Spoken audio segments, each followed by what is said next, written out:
Hi, Eric here from Socially Awkward Studios and Her Majesty's Secret Podcast. We hope you're going to enjoy this Four-Eyed Radio presentation. For more shows and podcasts, visit foureyedradio.com. While you're at it, why don't you visit hermajestiespod.com/contest and enter the 007 Holiday Returns Contest. That's right, we all get presents we just don't want. We want to take them back. Well, that happens with movies too. And there's always something you want to take back from a Bond movie. Just one little thing that you would change if you could. Tell us all about it and win some fabulous 007 prizes right from the Four-Eyed Radio Network. Go to hermajestiespod.com/contest for all the details.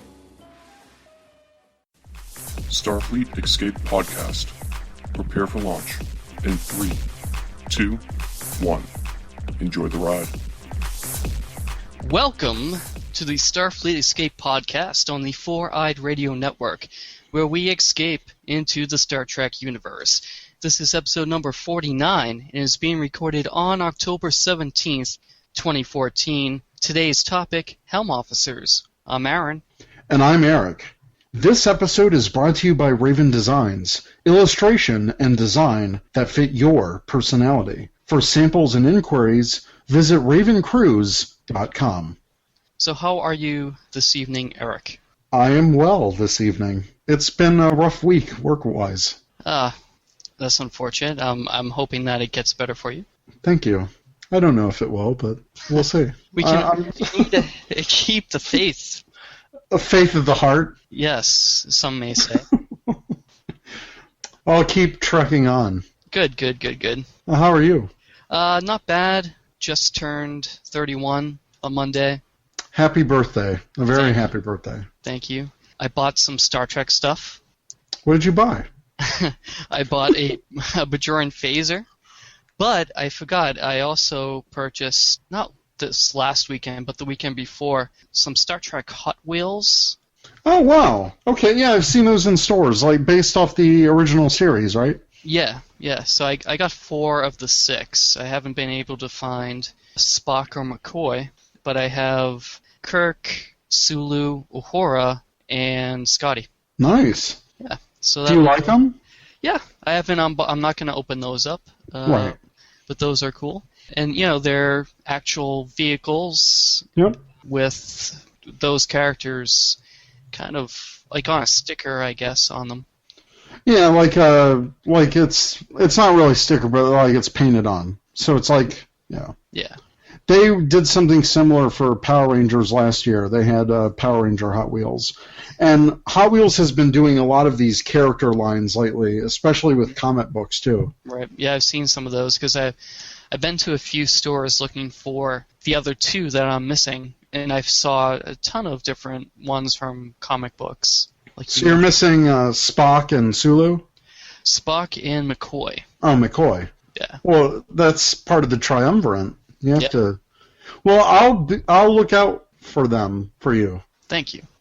You also received something from me. I did. I received 4 Borgs to add to my collective. And some patches. And posters. Yeah. So that was awesome. Big thanks to Star Trek Axanar. They actually sent me double perks. And when I told them about it, because when I got it again, I was like, oh, I kept the T-shirt, by the way, because I'm like, I can never have too many Star Trek shirts. Oh, that's fine. And it was 3XL. You'd probably swim in it. Yeah, that's true. Yeah. So they actually sent me a second perk. I went to my apartment office to pick up some mail, and they're like, oh, we also have this other package. And I wasn't even expecting it. I was like, whoa. And I saw Star Trek Axon. I was like, what? I actually contacted them. I said, oh, you guys accidentally shipped me a second set of my perks. And the woman that was running their fulfillment, she's like, well, we can't really do much about it, so enjoy. I was like, okay. Cool. Well. So I wanted to pass on the Star Trek-ness. Yeah, no, it's cool. I added it to I had to put in a second shelf here, or a second bookcase type thing, to house all of my Star Trek. Because with the new Borg, I posted today to have people stop letting me or keep me from buying Star Trek. It's not going to happen. I'm going to keep buying Star Trek. But I'm going to run slow down. Yes, slow down. I'm going to run out of room. Because that comic book store that I bought the Bajoran Phaser from today also had Bajoran Tricorder. It had a couple of ships. I think it... Oh, that's dangerous. Yeah, it had the Sovereign toy. Actually, I have the Sovereign toy if you want to buy that from me. I've got it loose. That's a possibility. So I'm just throwing it out there. Okay, possibility. We'll see. They had some other things. They had the flag from Into Darkness, the United Federation of Plants flag. The newer design with the cog shape going around. And some of those Ship of the Line. Yeah, those mini ships. The mini ones, they had a couple of those, which I thought were cool, which I almost grabbed. They had the Vorcha. See, if I'm going to do that, I'm going to go all into that and get all of them. But I don't have the money right now or the space. Right. No, I hear you. I think it's a great line. Oh, yeah, they're very cool. Our friend Clive is doing a review of all of them as he gets them. Which is great, because I like reading his reviews, and I like torturing myself with something I can't have right now. Yeah, exactly. So, yeah, that's cool. I know over at the Ranger Command Power Hour, yes, done a lot of shows recently. You're up to 25 now, right? Yes, we are releasing, well, as of when this episode is released, our 25th episode will be out. And we recently did an interview with the cast of a fan film that's gaining a lot of traction called Teenagers with Attitude. And it's kind of like a reimagining of the first episode of Power Rangers.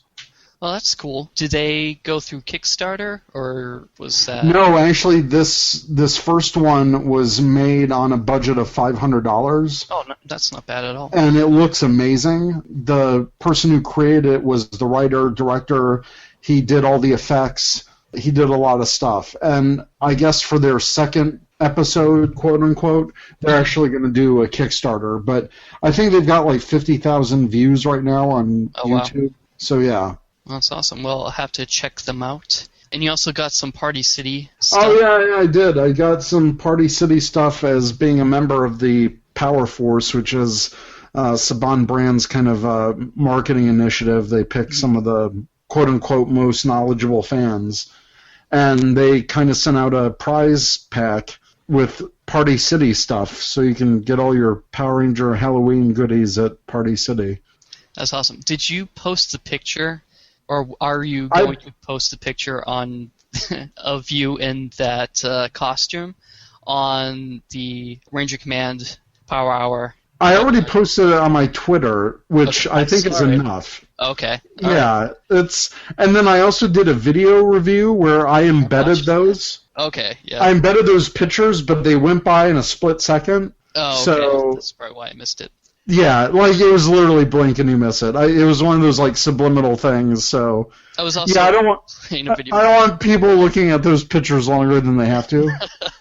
Yeah, that was quite an interesting. I mean, could you breathe in that? It looked like you couldn't breathe. Couldn't breathe. Yeah, the material isn't very giving. And my problem is I'm so tall.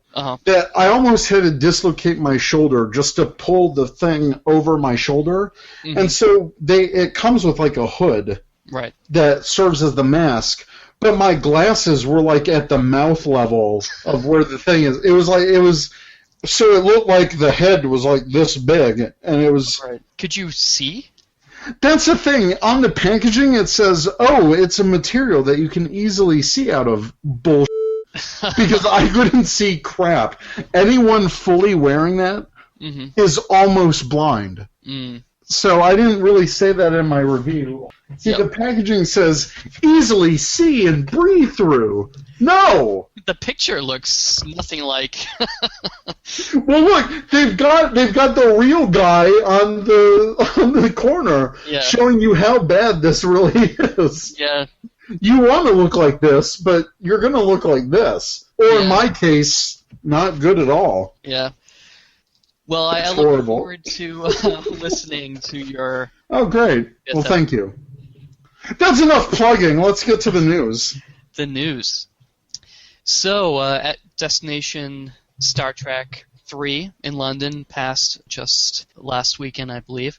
Mm-hmm. And the Federation of Beer, which we've talked about before, Yes. released a one-time run of a beer called Syndicate, spelled Sindicate lager. Oh. And the label featured an Orion Seductress. Hey now. The art of the label is pretty good. I give it 2 thumbs up. I'm looking at it now. I also give it 2 thumbs up. Yeah. Or 3. So I wish it was something. I haven't been able to find either the Vulcan Ale or the Klingon Warnog anywhere locally. You may have to specially order it. Probably. And it looks like we won't be able to try Syndicate Lager since it was just a one-time run at Destination Star Trek 3. Unfortunately. Let's see. It says where to buy. Oh, well, both of these are available in Canada, so we're never going to see it. Oh, the Warnog. The Vulcan Ale and the Warnog. Yeah. They're only available in Canada. Although it's brewed in the U.S. What the F? Yeah, that doesn't make much sense. I'll just go to the brewery. I'll just go straight there. There you go. You can't even buy it online. Oh, This is an outrage. Yeah. Just... Returning from Destination Star Trek 3, William Shatner tweeted, "I'm back!" Many took this to mean he was back in the next Star Trek movie, when in fact he was only referring to being back in the U.S. I think when it gets to a point where people are speculating and reading his tweets, and it becomes news on Trek Today, I think we need to calm down a little bit about this next movie. Yeah, I saw some of the tweets, and Shatner wasn't really happy that people kind of ran with this as a story. Well, he may not be happy about it, but what do you expect when you're William Shatner and you tweet something vague like that? Right. And that could be anything. Yeah, and we don't know if it was him or someone that works for him who tweeted it. Who knows if he even knows what Twitter is? No, I think he knows what Twitter is. I'm pretty sure he does all of his own tweets. Okay. Yeah. So, yeah, don't jump to conclusions, people. Especially when we're still like a year and a half away from this movie. Yeah, yeah. Well, you know how people are. It's in every fandom. I'm sure they're the same way. So, sorry, fellas. On October 11th, Linda Park married Daniel Bess in Los Angeles. Damn it! This is an outrage. It is. And I believe Linda Park has a Boston connection. I believe she went to Boston University. Oh, wow. So. Well, look at you. Yeah. Having a connection there. I had a connection. And you missed it. I was in high school probably while she was, or maybe not even in high school when she was in Boston. So that wouldn't have worked out, unfortunately. Darn. Yeah. Star Trek Online's Delta Rising expansion pack has been released. The storyline picks up 32 years after Voyager's return to Earth. Jerry Ryan, Robert Picardo, Garrett Wang, Ethan Phillips, and Tim Russ lend their voices to the game. You know what? Mm-hmm. This is the thing that's going to make me play this game now. Is it? Yes. I'm serious. I actually looked at the pictures. Yep. And also the trailer. Mm-hmm. I'm all in. This looks awesome. Not just because it's Voyager, or because it's Voyager? Oh, because it's Voyager. Like, oh yeah, sign me up. They lent their voices to it. That's freaking awesome. Yeah, that's true. I believe Tim Russ has done it in the past. Yeah. As well. What I like is the trailer kind of replicates in-game the beginning of the Star Trek Voyager theme. Yeah. Oh, yeah, that's true. But it recreates it all from footage that's in the game, which I think is awesome. Yeah, no, that was cool. Maybe we can play online together sometime. Because I do have an account. I played once. I have a ship. Wait, so you started actually playing? I played once a couple months ago, yeah. Well, I'm gonna have to get started on this. Yeah, Yeah. Unfortunately, I think we might have briefly talked about this. You can't be an Andorian, unfortunately. Damn it. Yeah. You can be a Klingon, I believe, and a Well, that's Romulan. great for you. Well, I picked a human. I was a human. Oh. I don't want to be a Klingon. What? You're all about the Klingons. I'm all about the Borg. I just But like you like the ships. you just like the ships. I just like the ships. Fine. Whatever. And the weapons. The weapons are cool. So, next up. Actually, have you seen this? If you haven't seen it, you have to see it. I have not seen this. Oh, you have to see it. What I'm talking about is the Star Trek Horizon trailer, which has been released. Takes place on board an NX-class starship. I believe the USS Discovery. Oh, wow. It's pretty high quality. That's amazing. Well, I'll have to check it out. Yeah, it looks like from the trailer, the future guy is involved with the What? What? Yeah. And they do mention the USS Enterprise interfering. Was it the USS Enterprise at that time, or just Enterprise? It was just Enterprise. Yeah, there was no USS. Okay, I wasn't sure, but the Romulans said they interfered. I believe they were talking to the future guy, and so it looks interesting. And the trailer says they'll be ready this winter, so keep an eye out for that. Well, I'm all set aboard for Horizon. That's good. That sounds pretty cool. I'll have to check it out. Definitely. So CBS has announced a streaming service called CBS All Access for $6 a month. The service will include all 5 live-action Star Trek series, 5,000-episode library of classic shows, current and past seasons of CBS programming. Some live local CBS channels will also be available depending on your area. So is this going to affect all the Star Trek series that are on Netflix? I'm not sure if it will affect Netflix or Hulu or Amazon Prime. Okay, because, I like that Star Trek is that widely available. Right. Obviously, the CBS All Access isn't just Star Trek based. It's right. They have a 5,000 episode library of tons of classic shows, which will be ad free. Only more modern series will have ads similar to Hulu Plus. Which isn't that bad. Like I have Hulu Plus, and I really don't mind the ads. Like if I'm cutting cable completely, which I've been cable free for 2 years now, I really don't mind the couple ads that I see on Hulu every now and then. It's not bad. Like that's kind of the price you pay for cutting the cable anyway. Right. I just like the freedom of watching stuff whenever I want. Yes, that's very true. I also have Hulu Plus, and the ads aren't that bad at all. It's less than what you would see if you were watching cable. Exactly. So it works out. And you can also, it says on their website that you can try a week for free. Right. So why not? Yeah, why not try a week? Like we said, depending on your area, they do have live CBS streaming. I actually just checked. Mm-hmm. It is available in my area, the live TV. There you go. I checked, and it just kept on spinning, so I don't know what that means. But on the map, it looked like it was in my area. Now, what would get me to sign up for this is if they came out with an Xbox app on the One or the 360. I believe that they are going to expand to other devices. I think they want to make it as widespread as possible. If they do that, I'll sign up for it. I think that's pretty cool. Yeah, and it seems to be a trend because HBO just... Yes. That they're going to allow you to purchase their HBO Go subscription without needing a cable subscription. So I might do that too, just for Game of Thrones. so this seems to be a trend. Maybe a lot of other networks will follow, and I don't know what that will mean for the cable industry. Sorry. Well, I think the cable industry needs to get their game together and stop, or at least offer a la carte service. Right.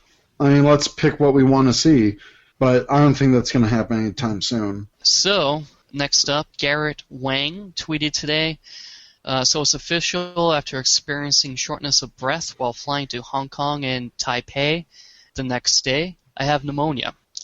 Oh, that's unfortunate. It's unfortunate. He's in the hospital right now. Oh, we wish him the best. Indeed. Garrett's really great at interacting with fans on Twitter, and he's really great on the convention circuit. I haven't met him yet, but I really look forward to the day I do, because he's a really cool guy. Yeah, he seems it. He seems really down to earth and funny. Yeah, which I wish they had more of the funniness in the show with him. They did to an extent, like with the whole 7 and 9 thing. Yeah, But he's pretty talented. I wish Harry Kim got more play on Voyager. Next, Harlan Ellison, known to Trek fans as the writer of the teleplay for the original series episode City on the Edge of Forever, is in the hospital recovering from a stroke. Yeah, and that happened just this past weekend, I believe. Oh my gosh. So we wish him the best. Definitely. He's very polarizing in the Star Trek fandom. I mean, he's been pretty, angry at... Because with the City on the Edge of Forever, I guess it was... The end product was nothing like his original pitch for the episode. Mm-hmm. So... But anyways, we hope he gets better, too. Yeah, definitely. So, and finally on our news here, the Season 7 Blu-ray of Star Trek The Next Generation will be available to purchase on December 2nd, and the episode All Good Things will also be available to purchase separately. Boy, I still wish they were doing those Fathom events. I would love to see All Good Things on the big screen. That would be amazing. All Good Things has to be the best finale of any Star Trek series. Hands down. Yeah, I agree with you on that. Probably one of the best of the series episodes in general. Yeah. Of The Next Generation. I mean, Next Gen had so many great episodes, it's hard to pick.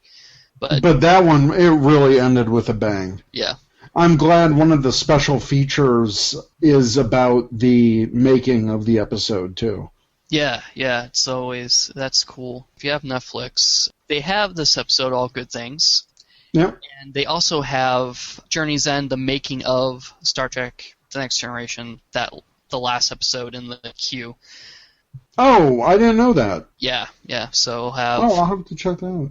Yeah. Now, do you know if on Netflix they've been replacing the streams with the Blu-ray versions, or the remastered?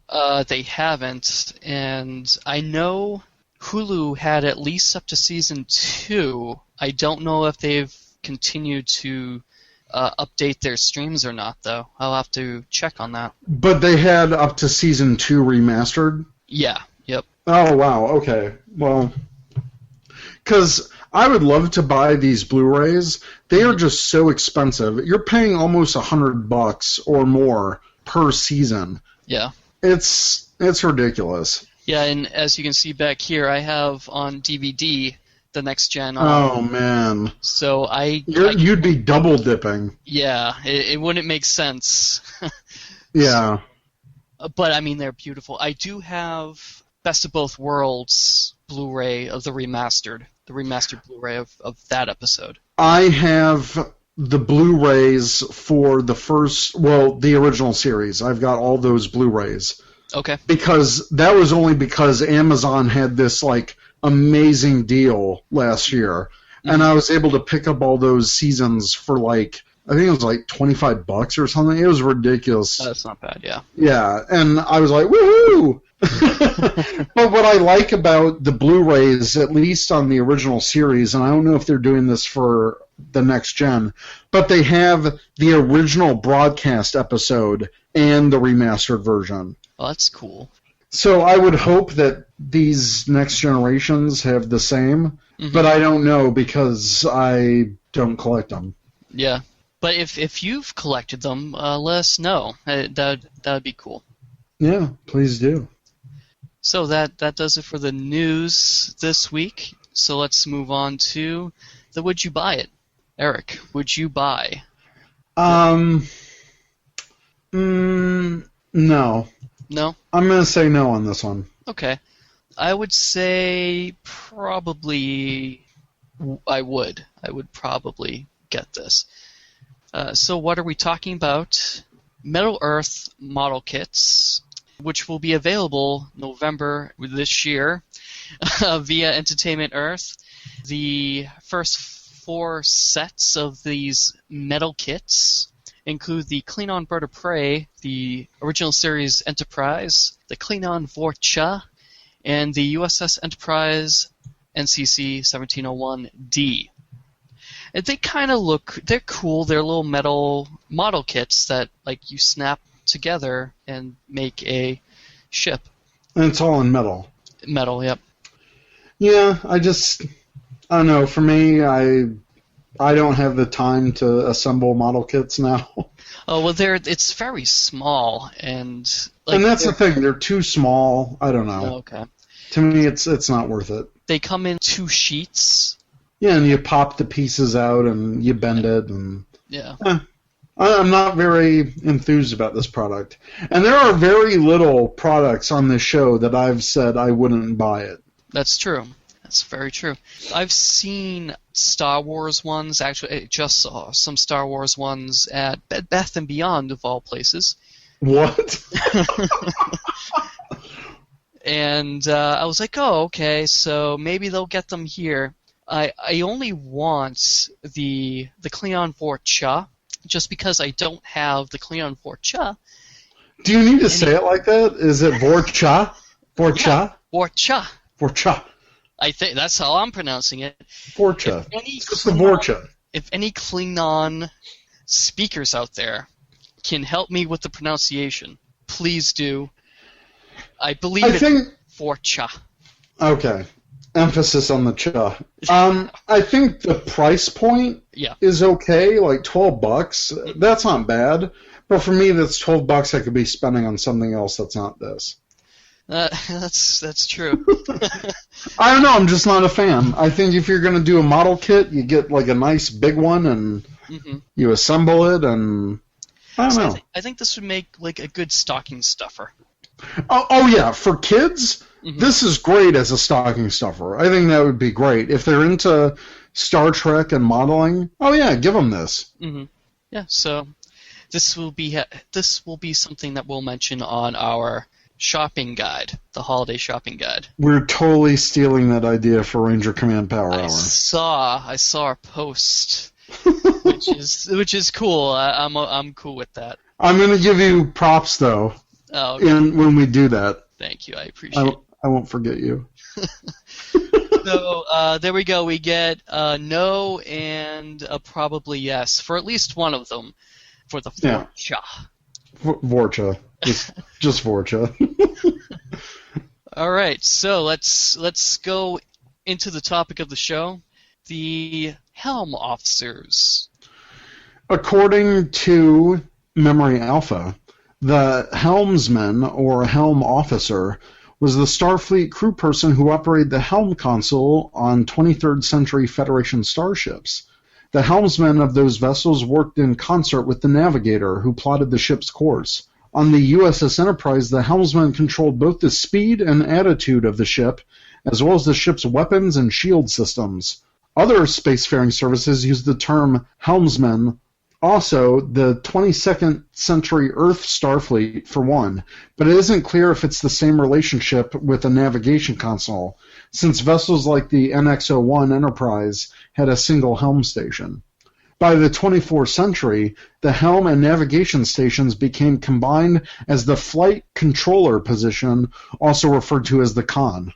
Also, control of the weapons and defenses is usually handled by the tactical station or the ops officer, rather than their 23rd century equivalents, under the control of the helmsman. To note, it says one possible explanation as to why the helm and navigation stations were separate in the 23rd century, but not before, is that the combination of flight control, weapons control, and navigation would have been too much for one officer to handle. For this reason, navigation would be assigned to a separate officer, and the stations became combined again later after the decision was made to once again make weapons control a separate entity. It should also be noted that the Enterprise D and E did not have a permanent helmsman or a senior helm officer, as this position was regularly shifted among several crew members, including those in senior staff. Most command division officers, captains and commanders and executive officers in Starfleet have held the position of helmsman at least once in their careers. Examples of this are Jonathan Archer, Hikaru Sulu, Jean-Luc Picard, William T. Riker, Worf, and Chakotay. That was a mouthful. It was. But some issues that I've had are addressed in that. That was from Memory Alpha, correct? Yes. So, why don't we get into Star Trek Enterprise? Okay. And we'll talk about Travis Mayweather a little bit. So he was a boomer. So he was born and lived most of his life in space. Then joined Starfleet to explore. Yeah, he didn't want to do the same routes that his family did. Right. For apparently maybe a couple generations. Mm-hmm. But that's why Archer chose him, because he knew space so well. Right. And he knew the effects of living in space for long periods of time. Right. One episode that comes to mind is where he's in the sweet spot. Yes. Which I thought was funny. Funny to see. For those who don't remember, it's that spot of the ship where the grav plating is like inverted or something, and it's kind of like the middle of the ship where the two gravity fields kind of just touch. Mm-hmm. And so there's that sweet spot where there's no gravity in that area. And in the show, it was kind of like a long tube. Mm-hmm. So I think that was actually one of the service corridors that are in the NX-01. Okay. Where they can easily move materials and parts of the ship.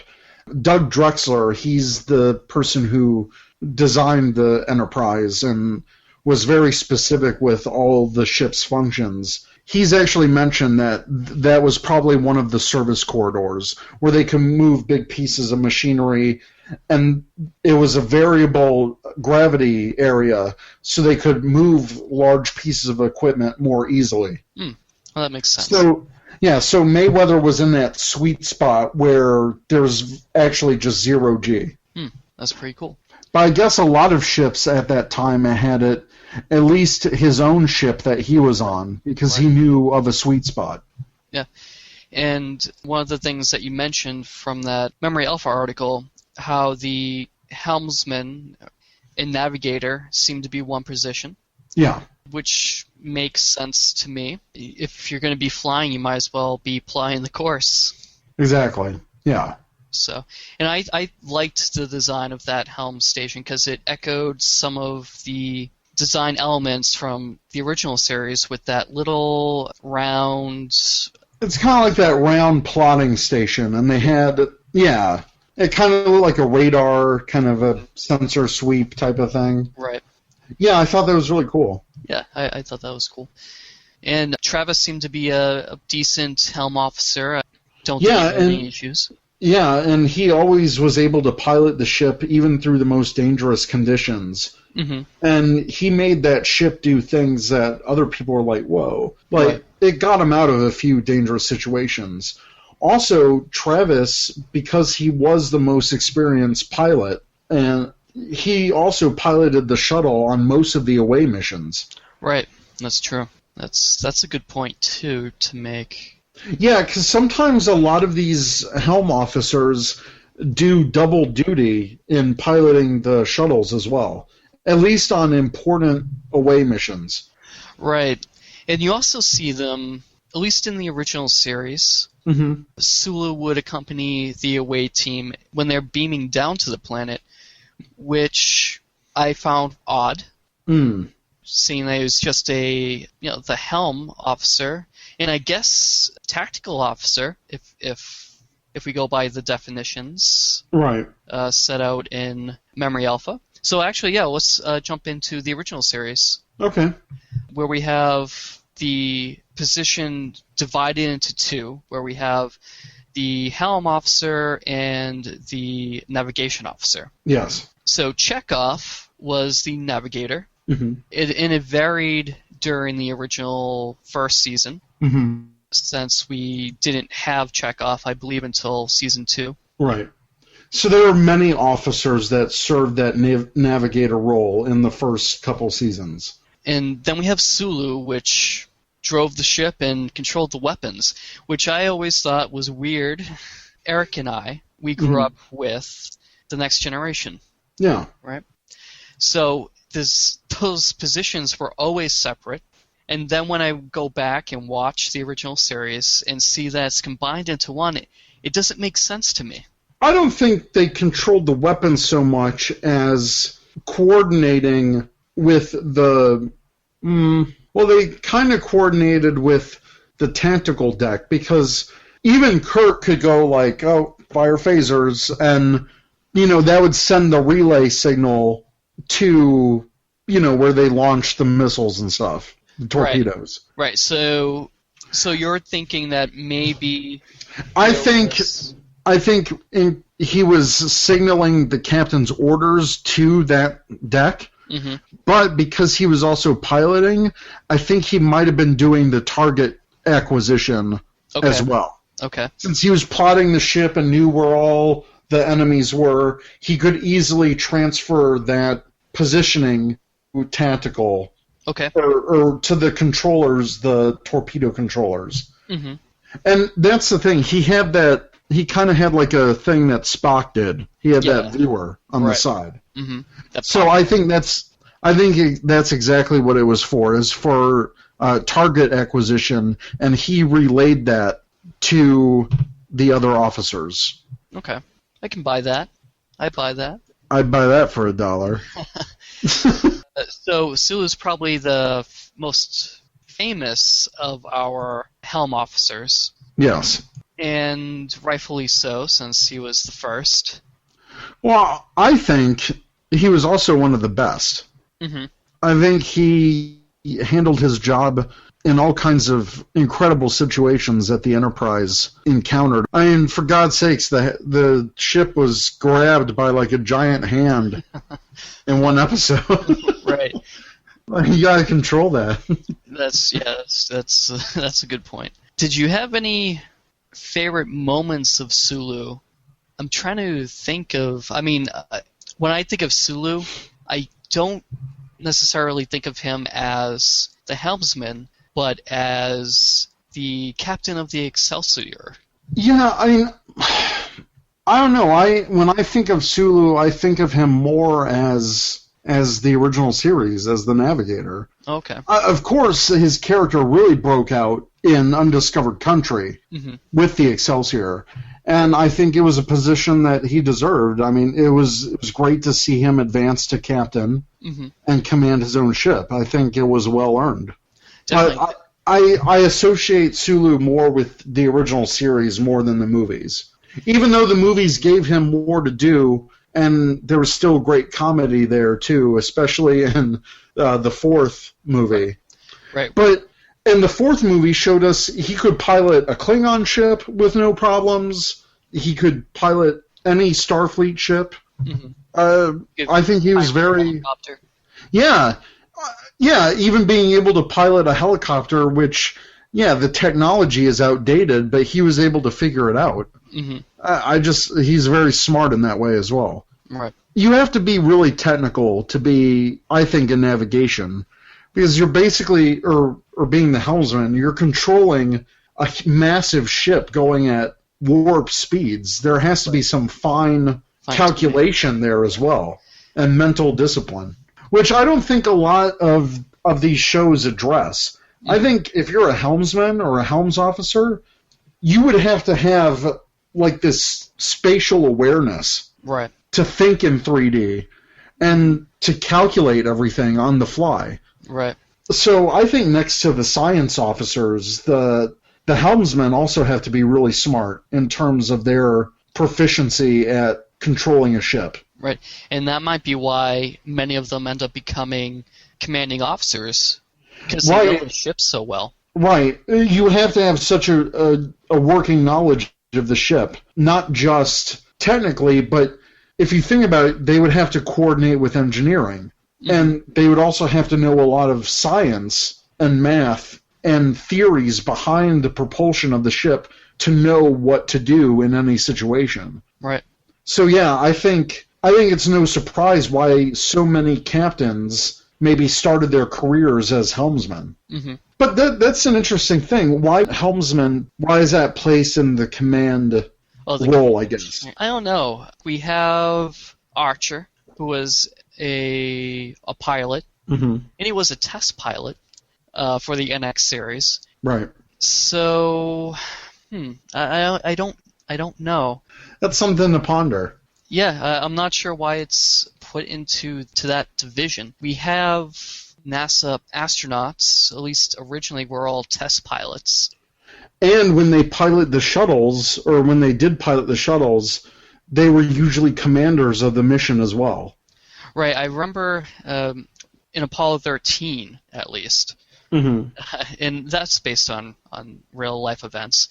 So Lovell, the commander of the mission, right, was in the pilot's seat when they launched. And then after they launched, he switched, once they were into space and everything was cool, he switched with Kevin Bacon's character. I forget who the astronaut was, sorry. But he switched with him right after. So I don't know if that has any bearing on why it's in the command division, because Star Trek took place during the 60s. Right. Like, filmed during the 60s when NASA was probably in its biggest heyday.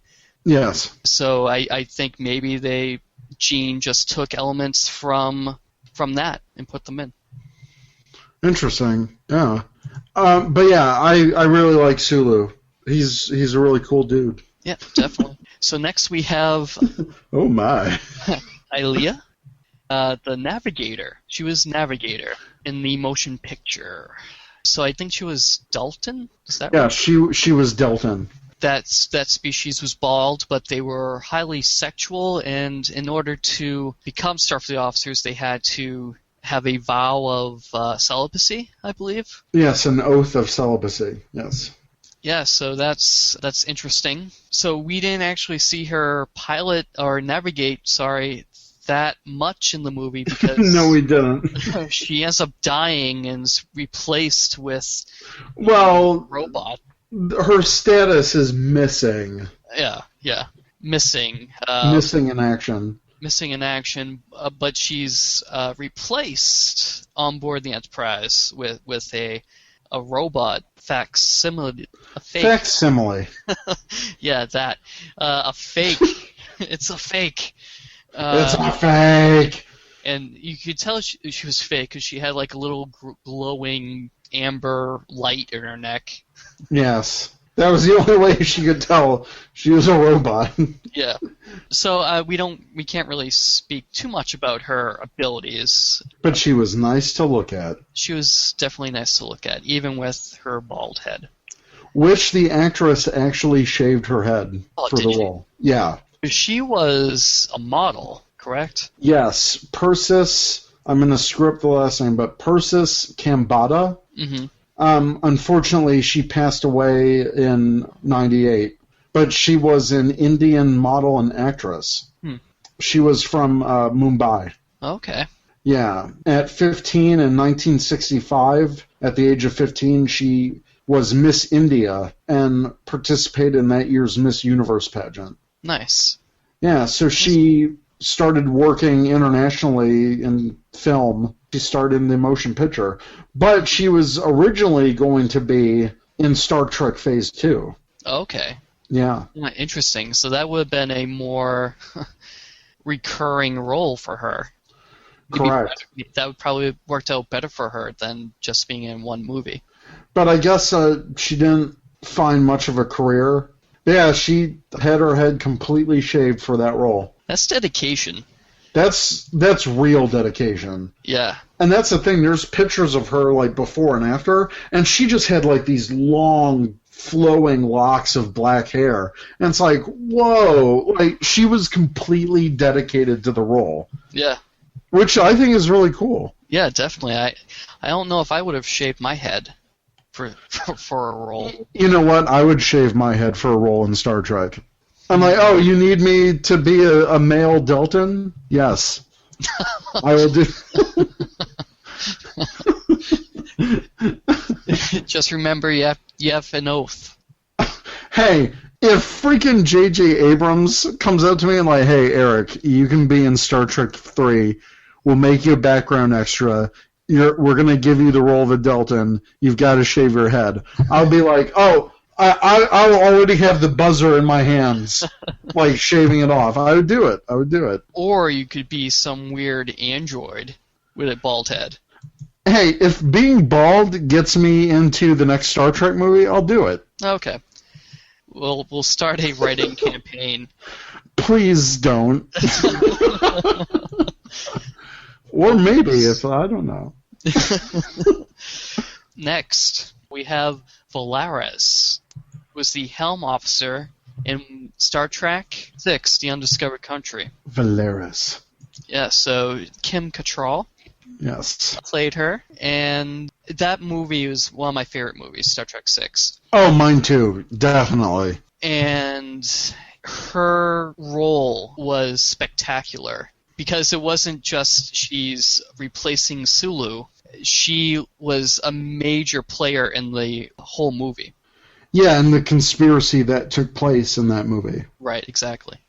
And that's another thing. We don't get to see, especially if they're in the movies, we don't get to see them actually do a lot of their actual job. Right. Because since some of the ships are basically what drives the story, they're doing their own thing. Mm-hmm. Oh, we didn't even talk about alternate universe Sulu. Oh, we didn't talk about alternate universe Sulu. He's funny.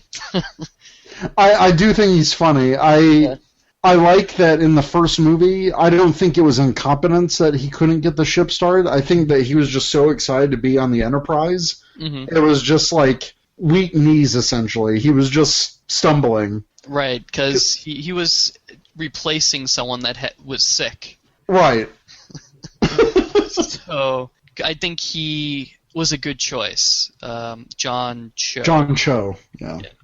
I really liked that they brought his fencing into the movie, right. Referring to the one episode that we see Sulu fencing. Right. I like that he was trained in it, and that he was a pretty good choice for the away mission in the first movie. Right, and that I know we've talked about his weapon in the past. Yeah, he pulls it out, and it's like... Right. It's interesting. Space magic. Interesting space magic. And the Romulan thing was weird, too. It just kind of, popped open. Yeah, the weapons were kind of interesting. Yeah. But back to Valeris. Yeah, back to Valeris. So she was Vulcan. Mm-hmm. Spock kind of picked her to replace him. Did you know that Valeris was actually supposed to be Saavik?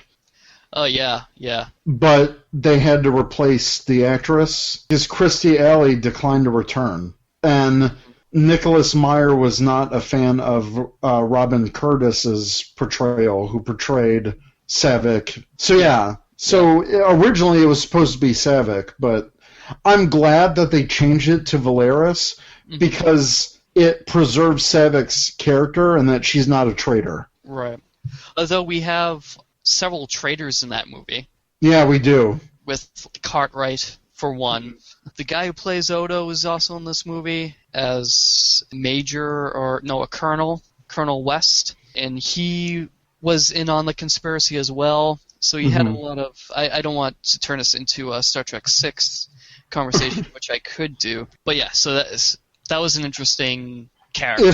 If fans want to know more about the character, albeit in a novel format, the novel Cast No Shadow depicts Valeris' life before and after the events of Star Trek The Undiscovered Country.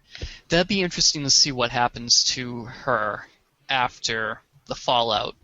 Right. That would be interesting. Yep. So fans can, if they want to know more, they can read that. And another interesting thing, which is weird, her undershirt was red, like a cadet, but the strap was a different color. I forget what color her strap was. Those damn suits, while they are amazing and they look cool, are some of the most confusing ever. Like, I can never keep straight of what each color means and which department and this and that, and it was too much. Right. And another thing was weird. You had Scotty, who, when he was in the full uniform with the jacket, he had, like, the gold for engineering. But then when he was wearing his black vest, he was wearing the white undershirt, which is very the white is command. He did hold the rank of captain at the time, I believe. I believe he did. So people were saying, oh, he's captain of engineering. BS. Why? But anyway, that's getting off topic. Yeah, it is. Moving on to Demora Sulu, who is the daughter of Hikaru Sulu. And she carried on her father's legacy as helmsman of the Enterprise. Which is pretty awesome. It's very awesome. I'm glad they did that. Me too. It was also kind of a way to get other Star Trek characters in there without having to get the actual actors in there. Yeah, and it was also nice to see or to learn that Sulu had time for a family. Right, which is one of the things that Kirk wasn't able to do. Right, and which was one of his big regrets as well. And I think meeting Demora Sulu kind of made him even more realize the passage of time that was happening. Because he even mentioned, he's like, oh, it's the first time I've seen you since you were a little girl. So, yeah, I think time was it was obviously the biggest theme in Star Trek Generations. Right. But we did get to see her skills as a helmsman in that movie to actually navigate out of the Nexus. Right. The Nexus took a big chunk out of the Enterprise B, which is where we lost Kirk. No fault to Demora. No, but I wonder if she ever beat herself up about that. Interesting. That would be very interesting to, see. Yeah. How did her career change from that point forward? Actually, one of my favorite books that deals with Demora Sulu, it's called The Captain's Daughter. Okay. And it's written by Peter David, who is a fantastic Star Trek writer and just a fantastic writer in general. Right. But yeah, it's awesome. It's a really good book. I think people should read it. Okay, I have to keep that in mind because I have several Peter David books already, so that should be one I should pick up. Yeah, I have that one. It's a good read. So next, we'll jump into the Next Generation, and we'll start off with LaForge, who in Season 1 was the con officer. Yes, he was. I mean, he wasn't a bad con officer, but there wasn't much for... His character really didn't develop. No, not at all. Which is, I'm really glad in Season 2 he became the engineer. Right. And then we have Wesley Crusher. Wesley. Who is acting ensign, Wesley Crusher, for the next couple of seasons of The Next Gen. And after that, we have kind of a rotating cast of helm officers. Oh, yeah, we've got a ton. Oh, Ro Laren. Ro Laren, who, for several episodes, was the con officer. And I thought she was a great character. I really liked that they added a Bajoran to the crew, and someone who really wasn't with Starfleet. I mean, she was kind of like just commissioned by Picard. Her character was cool and wasn't your typical Starfleet officer. Definitely not. At first, she was butting heads with Riker. Mm-hmm. And then in one of my favorite episodes with Ro, it's the one where they lose their memory and an alien infiltrates the crew and tries to get them to destroy this other race that they've been battling. Yeah. But Riker and Ro kind of hook up in that episode, which I enjoyed, considering they polar opposites, I guess, to each other. I liked Picard and Ro's relationship. Mm-hmm. Definitely. And Wesley, I don't know, man. I know he's not everyone's favorite, but... No, I'm trying to think. I mean, obviously he was a gifted kid. Right. And having the ability and the trust of the captain to pilot the ship. Yes. I mean, that's a pretty big responsibility for anyone. And to give it to, like, a 14-year-old or however old he was... Yeah, but when he became an acting ensign, I mean, yeah, it was definitely that he proved himself under Picard's eyes. So, yeah. I mean, that was before he even became a cadet in Starfleet. Right before he was a cadet. So he had more experience than any other cadet that went in. Right. So, and actually, the one Wesley episode that I like is when Picard and Wesley are stranded on that desert planet. Yes. That is a fantastic episode. It really is. So that's the episode that stands out for me with Wesley. Well, I also like that him and Data seem to be friends as well. Yeah. And I think that was because they did serve time next to each other, like with the con station and navigation. That's a good point. Another point I would make is Data was childlike in his understanding of humanity. So maybe Crusher and Data were learning similar things at the same time about humanity. That's a good point, yeah. The first time we see Data and Wesley together was on the holodeck, where Wesley slips on a loose rock into the water, and Data just bolts over there and just rips him out of the water. That was amazing. I don't really have a point, but that was a good Data Wesley moment that I can remember. And next on our list of TNG era helmsman is Lieutenant Hawk from First Contact, who piloted the ship into the temporal vortex. Which probably wasn't easy. Yeah, if he went either left or right, up and down, either way, and exited the vortex... Who knows where they could have ended up. Yeah, they wouldn't have been protected by the temporal effect. Yes. So if they exited and came back out, they might have disappeared, like the rest of Starfleet and the Federation. Interesting. So thank you, Hawk, for preserving the timeline, even though you get assimilated. I don't know if you knew this, but there were persistent rumors that Lieutenant Hawk was originally intended to be Star Trek's first openly gay character. Really? No, I did not hear that. The producers of First Contact and the actor Neil McDonough have denied this. But in the novel, Section 31 Rogue, he is depicted as being gay in that novel, which is also referenced again in the Star Trek tie-in novel series, where his partner serves as the tie-in's chief of security. Interesting. I don't see how it would have worked into Star Trek First Contact. Right, like there's no point in the story where you can be like, and I have this person that I love. Like they were never like talking about their loved ones. They're Starfleet officers. They do their job, and especially in a situation like First Contact, you're not going to like just be sitting around like, oh hey, who are you sleeping with? It's not going to happen.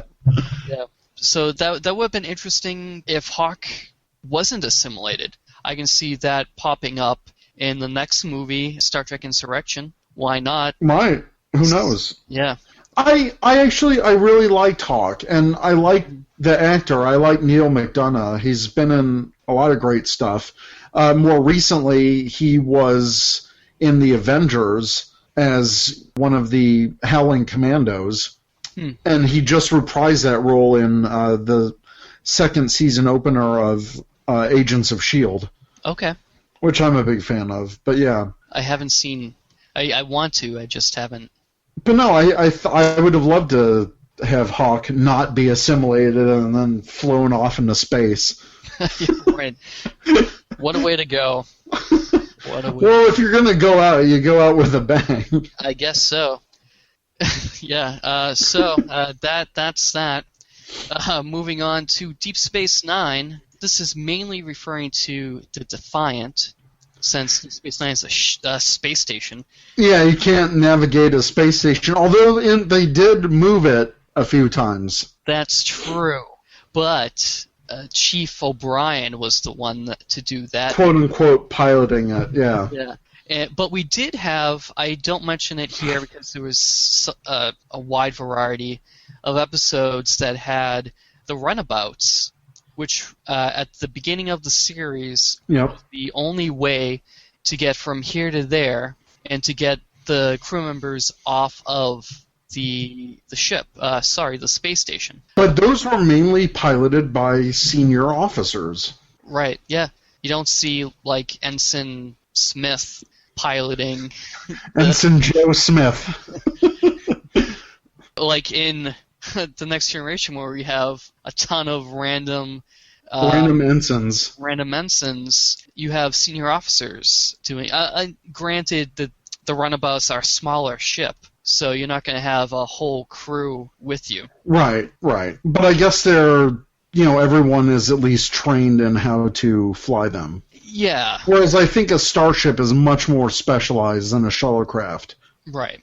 But still, if anyone can pilot a shuttlecraft, but even so, you might want your best pilot on those missions. So that's why we do see the navigator or the helmsman pilot, like I said before, in really important away missions. Right. So on the Defiant, we have Lieutenant Commander Jadzia Dax, until her demise, pilot the Defiant, even though she's not in the command division. Exactly. She's science. Science, yeah. Well, do you think her past lives contribute to her being the main helmsman aboard the... Okay. I do. I think because of her prior knowledge and relationship with Benjamin Sisko, it just he wants the most trusted person piloting the Defiant. Right. And Jadzia did an awesome job. Yeah, she did. Piloting the ship. But we do see, I think, other people jump on the con every now and then. Right, yeah. And then we have Ensign Nog. Yes. Who piloted for the last 2 years. During the Dominion War. Yeah. And Nog is such a breakout character. Oh, absolutely. Maybe my favorite of all the of all the helmsmen. Really? Of the regular helmsmen. Oh, wow. Okay. Because from what he came from, he was just like this little punk kid. Right. Then he becomes the Starfleet officer. He loses a leg. Which was, oh my god, that episode. I think he had one of the best character growth arcs in the entire franchise. Yeah. Not just Deep Space Nine. Yeah, definitely. The entire franchise. I agree. Yeah, I thought he was a fantastic character. And to be able... It's different piloting a ship in peacetime as opposed to war. Mm-hmm. Especially the Dominion War, where it was crazy. Right. So his skills were invaluable in saving the ship numerous times. Because you have to fly in between other ships. You have to watch. Oh, you've got so much going on. Mm-hmm. You have to be aware of all of that. Yeah, he had the lobes for it. He did have the lobes for it. Pretty good. Yeah. So, granted, the Defiant's a small ship, 5 decks. But still... It's highly maneuverable, and I think that takes a little bit more skill in piloting a ship like that. Right. Especially one that can go so fast. Moving on to Star Trek Voyager, we start out with Stadi, I believe you pronounced Yes, Lieutenant Stotty. And she was Betazoid. Oh, was she? Oh, okay. Yes. Okay. Yes, in the saw that. Yeah, because she was in Caretaker, and when she was bringing over Tom Paris in the shuttle, he was all like, "Oh, Betazoid," and like, "What am I thinking?" and all this stuff. Right. Tom. Though speaking of, and she ends up dying in the first episode. Yeah, she when the ship was damaged because of the displacement wave, she died. But speaking of character growth, I think Tom Paris also had tremendous character growth. Where Nog is your favorite helmsman, Tom Paris is my favorite helmsman. Okay. I thought he was great in Voyager, and his character grew a lot. He even got demoted for a whole season. Right. And because of a mistake he made, and was able to bounce back and regain his former rank. So I think that says a lot about his character as well. Right, and he was in a penal colony, a Federation penal colony at the start of the episode, of the series. Right, and originally this character was supposed to be one of Wesley Crusher's cadets, that trial episode from Starfleet Academy, because the actor Robert Duncan McNeil played the cadet who was the one that caused that incident in that Next Generation episode.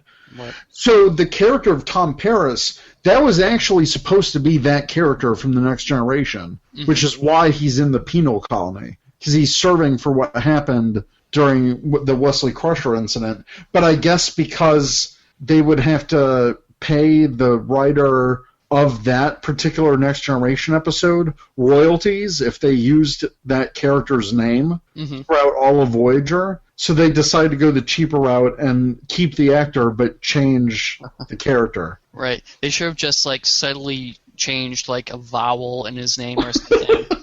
I don't know if that would have worked quite well. Probably not. Someone would have caught on.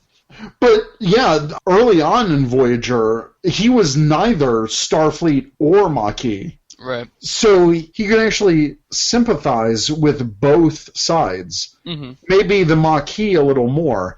And he even knew Chakotay. Right. So, they had he had some dealings with the Maquis. Well, actually, I think he was Maquis at one point. Yeah, I think he was, and I think on his first mission he got caught. Something. Right. So he knew both sides of the conflict. And, yeah, he had he had a great character growth throughout Voyager. Yeah. One of my favorite helmsmen of all time. I just thought he was just a smart character. He even helped the doctor. He was like an acting nurse after Cass left. Yeah, right. So he had a lot of things to juggle on board the ship as well. Right. And he was the one that was mostly flying almost every mission. Right. And the Delta Flyer. Right, yeah. Which was it's his baby. Right. He even had the Captain Proton switches in the Delta Flyer. Right. Yeah, to give it the tactile feel. Right. I actually watched part of Season 7 episode, I think it was called The Drive, where they were racing. In a race? Yeah. Yeah. That uniform, I love that uniform. I wish we saw more of it. It's one of my favorite uniforms. The white with the kind of the chest stripe things. Yeah, that was a great suit. Yeah, I wish we saw more of that. I hope we get a replica of that from Anovos, because that would totally... Yeah, that would be something I would be interested in as well. Although I like buying Star Trek stuff, but I'm cheap. So. Yeah, I know. Me too.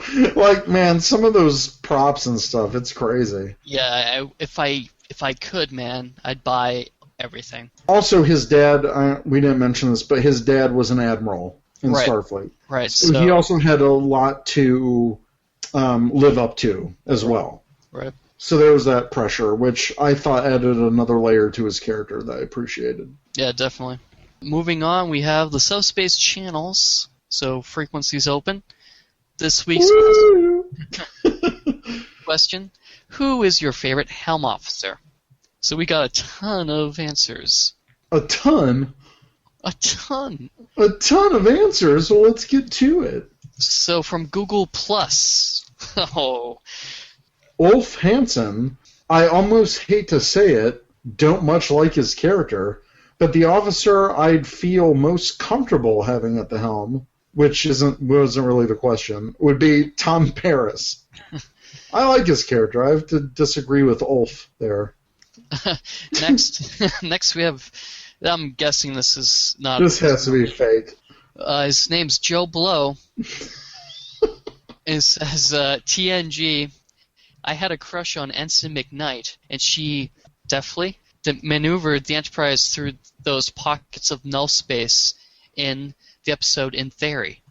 But I'm going to choose Ensign Rager, who spun the axis of the Enterprise to slip through the closing hatch of the Dyson Sphere and relics. Okay. So, I'm looking at McKnight's... Yeah, I'm looking at McKnight's character on Memory Alpha. She's pretty. But she was in a few episodes. Okay. So I think it looks like a total of 4 episodes. But I wouldn't have remembered that. I would not have done that. Neither would I. Thank you for your answers, Joe. Jersey Stevens said Parrish from Voyager. Hold on, I'm going to have to look that up really quick. I don't remember Ensign Parrish. The name sounds familiar. Yeah, I'm not. I was just thinking it was a misspelling of Paris, is what I was thinking that was. Okay, maybe. I swear I thought there was an actual character named Parrish. I don't know. Okay, maybe he means Paris. I think. But good choice. Jersey. Whoops. I was like, oh yeah, Parrish. No, it's Paris. Yeah.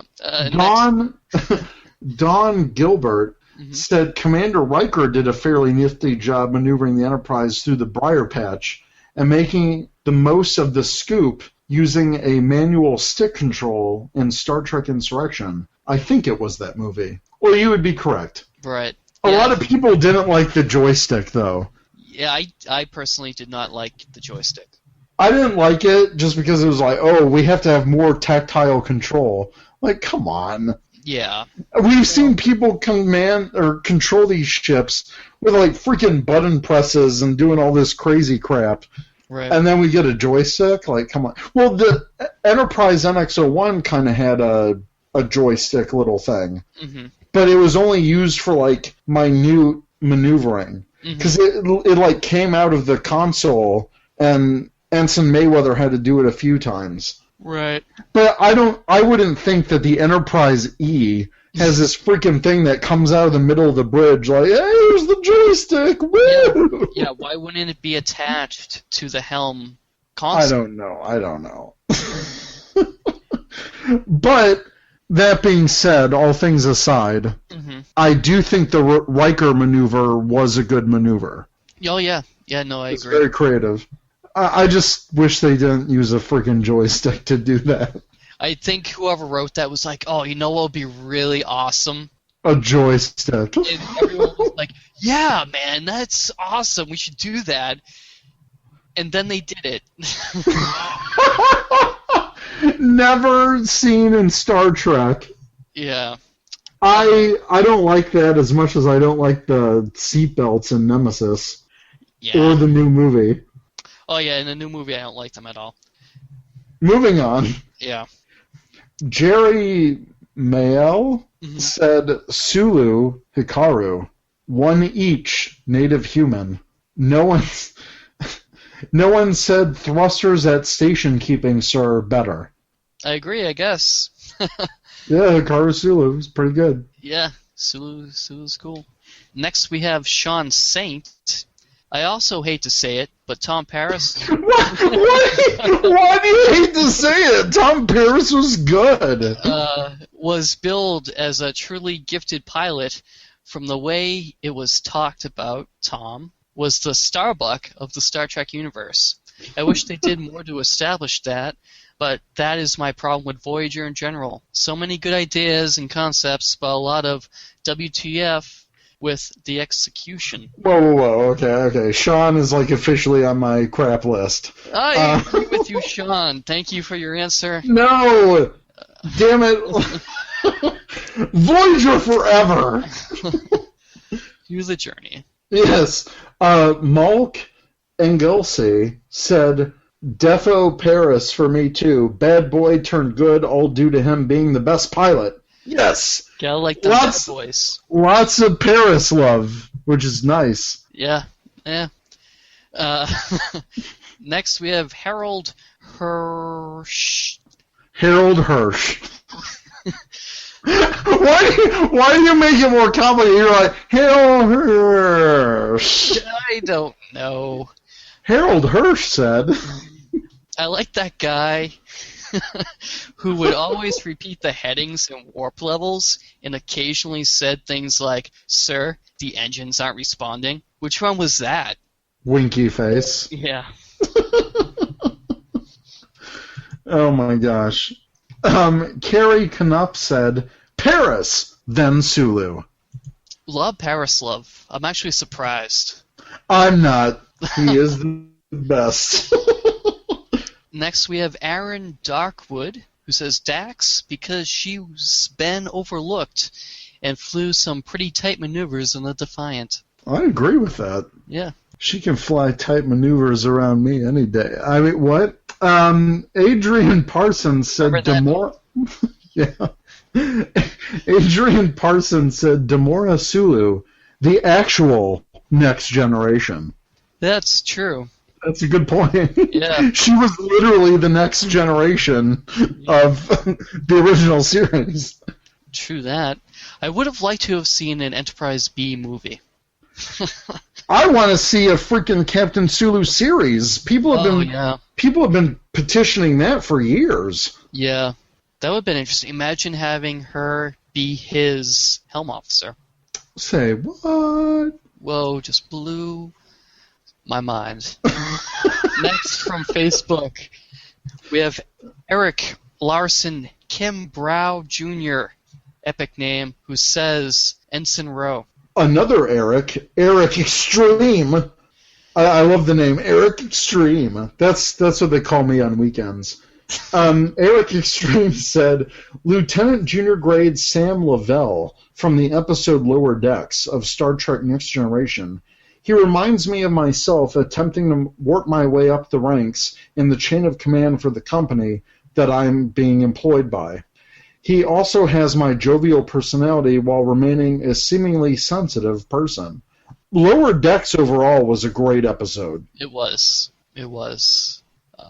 Very good, and a lot of character development in each of those characters, even though we see them only a short time. For one episode, yeah, it's great. Yeah. I wish we saw more of them, actually. Yeah, likewise.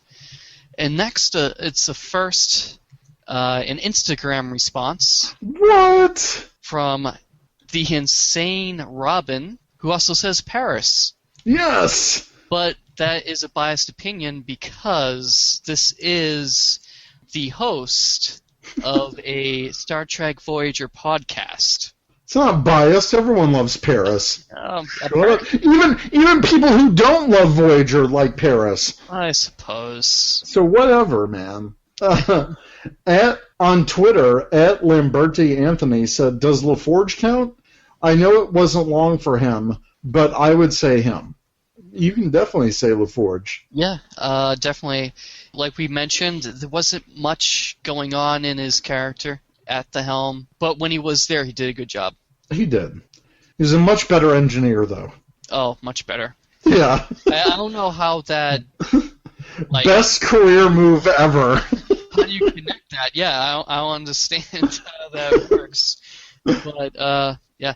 And actually, it's funny, in the first season, they go through more... They go through more engineers than they do helmsmen for the entire series, it seems. Seriously. Next, we have from Star Trek Risa. Ooh.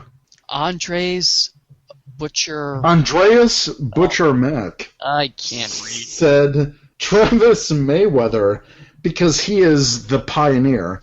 But Tom Paris has left the biggest impression as the pilot. Yes, even more Tom Paris.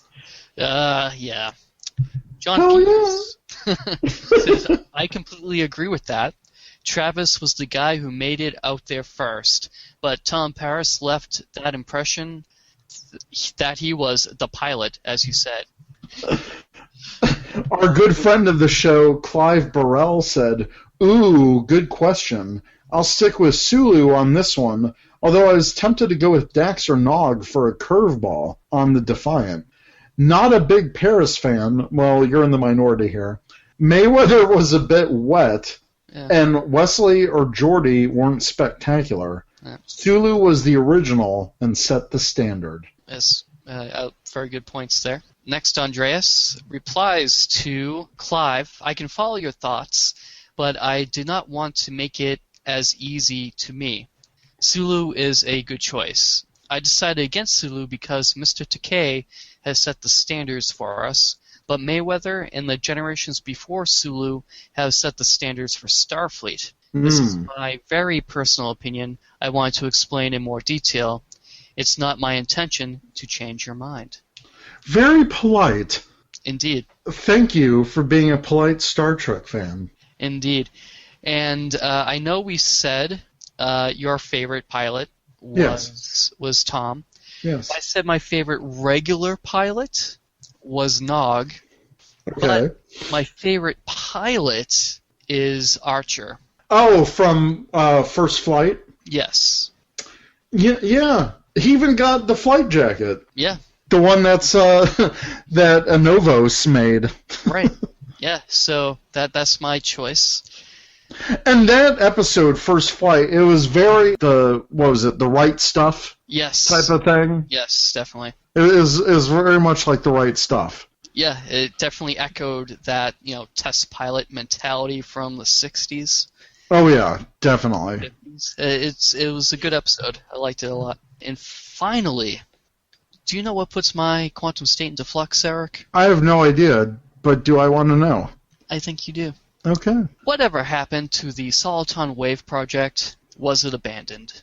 So those who don't remember what this is, it's basically warp speed without having warp drive. So you have this Soliton wave generator. Okay. That generated this wave of subspace that a ship rode on, like a surfboard, basically, to a destination where another post transmitted and sent out a wave to disperse the original Soliton wave. And these were planetary bases that they start out with, and we only see the first experiment, and of course there's it goes wrong. Yeah, a plot point in many Star Trek episodes. But yeah, why don't we see more of this? I think it would make sense to have this, especially through common trade routes. Like you could put a cargo container that doesn't need a warp drive right there and just have it. And then if the thing malfunctions, has enough energy to destroy a planet, I think that's why they got rid of it. Well, if you think of it like that, it's an issue. But with more development, I think it would have had potential. Yeah, but how do you develop that when it has the potential to destroy a planet? I mean, yeah, they were able to disrupt the wave with photon torpedoes, but are you going to do that every time an experiment happens? Like, I don't know. I don't think the risks are worth it. Well, risk is part of the game. Yeah, I think it's something that should be developed personally because it just makes sense economically to do so. And you could have it between, instead of having it between two planets, have it be between two dead objects. I guess. Like dead planetary objects, like asteroids or whatnot. Yeah, I don't know. But anyway, that's what puts my quantum state into flux. I don't know. I think you're going to run out of these. Well, I'm thinking. That's it for this week's show. I hope you all enjoyed it. Eric, Yes. If we were looking for you on the internet, how would we find you? You can find me everywhere. Just search for TrekkieB47 on Twitter, Instagram, YouTube. I'm on Facebook, but that's more personal. Leave me alone. Also, Star Trek Ryza. And you can find me as a host of the Ranger Command Power Hour, also on this great network of the Four-Eyed Radio Network. Indeed. Where can they find you? You can find me on Twitter, Instagram, and Star Trek Ryza at Nova Charter. Simple enough. Indeed. So, until next time... Keep on trekking! Go Trek. Nope, stop it. Bye, Riker's Beard. No! I don't like Riker's Beard, it scratches. You have been listening to the Starfleet Escape Podcast on the Four-Eyed Radio Network, where you can catch a new episode every other Monday. You can find us on the web at sfescapepod.com. Follow us on Twitter at sfescapepod. Like us on Facebook.com/sfescapepod. And add us to your circle on Google Plus by going to google.sfescapepod.com.